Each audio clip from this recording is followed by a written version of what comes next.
ओम नमो भगवते वासुदेवाय नमः। भगवान श्री हरि आप सभी भक्तजनों के ऊपर अपना आशीर्वाद, अपना स्नेहाशीष बनाए रखें। श्रवण कीजिए इंदिरा एकादशी की व्रत कथा का।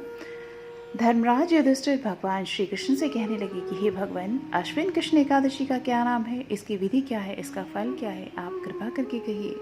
भगवान श्री कृष्ण कहने लगे कि इस एकादशी का नाम इंदिरा एकादशी है। यह एकादशी पापों को नष्ट करने वाली और पितरों को अधोगति से मुक्ति देने वाली होती है। हे राजन, ध्यान पूर्वक आप इसकी कथा सुनिए। इसके सुनने मात्र से ही वाजपेयी यज्ञ का फल मिलता है। प्राचीन काल में सतयुग के समय में महिष्मती नाम की एक नगरी में इंद्रसेन नाम का एक प्रतापी राजा धर्म पूर्वक अपनी प्रजा का पालन करते हुए शासन करता था। वह राजा पुत्र, पौत्र और धन आदि से संपन्न और विष्णु जी का परम भक्त था। एक दिन जब राजा सुखपूर्वक अपनी सभा में बैठा था तो आकाश मार्ग से महर्षि नारद उतरकर उसकी सभा में आए। राजा उन्हें देखते ही हाथ जोड़कर खड़े हो गए और विधि पूर्वक आसन व अर्घ्य दिया। सुख से बैठकर मुनि ने राजा से पूछा कि हे राजन, आपके सातों अंग कुशल पूर्वक तो हैं, आपकी बुद्धि धर्म में है और आपका मन विष्णु भक्ति में तो रहता है। देव ऋषि नारद जी की ऐसी बातें सुनकर राजा ने कहा कि हे महर्षि, आपकी कृपा से मेरे राज्य में सब कुशल है तथा मेरे यहाँ यज्ञ कर्मादि सुकृत हो रहे हैं। आप कृपा करके अपने आगमन का कारण कहिए।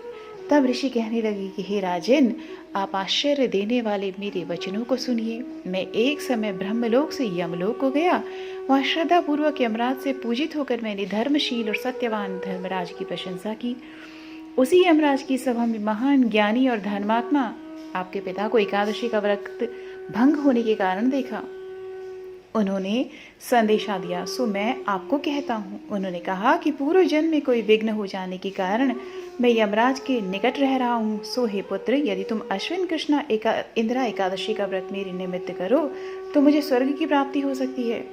इतना सुनकर राजा कहने लगा कि हे महर्षि, आप इस व्रत की विधि मुझसे कहिए। नारद जी कहने लगे कि अश्विन माह की कृष्ण पक्ष की दशमी के दिन प्रातः काल श्रद्धा पूर्वक स्नान आदि से निवृत्त होकर पुनः दोपहर को नदी आदि में जाकर स्नान करें। फिर श्रद्धा पूर्वक पितरों को का श्राद्ध करें और एक बार भोजन करें। प्रातः काल होने पर एकादशी के दिन दातून आदि करके स्नान करें। फिर व्रत के नियमों को भक्तिपूर्वक ग्रहण करते हुए प्रतिज्ञा करें कि मैं आज संपूर्ण भूखों को त्याग कर निराहार एकादशी का व्रत करूंगा। हे अच्युत, हे पुंडरीकाक्ष, मैं आपकी शरण में हूँ, आप मेरी रक्षा कीजिए। इस प्रकार नियम पूर्वक शालिग्राम की मूर्ति के आगे विधि पूर्वक श्राद्ध करके योग्य ब्राह्मणों को फलाहार का भोजन कराएं और दक्षिणा दें।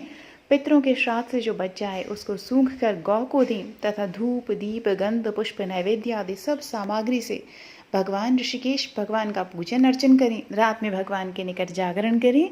इसके पश्चात द्वादशी के दिन प्रातः काल होने पर भगवान का पूजन करके ब्राह्मणों को भोजन कराएं। भाई बंधुओं, स्त्री और पुत्र सहित आप भी मौन होकर भोजन करें।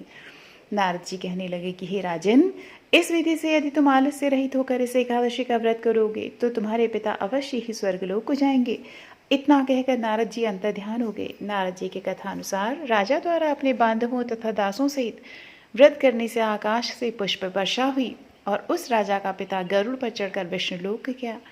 राजा इंद्रसेन भी एकादशी के व्रत के प्रभाव से निष्कंटक राज्य करके अंत में अपने पुत्र को सिंहासन पर बिठाकर स्वर्गलोक को गए।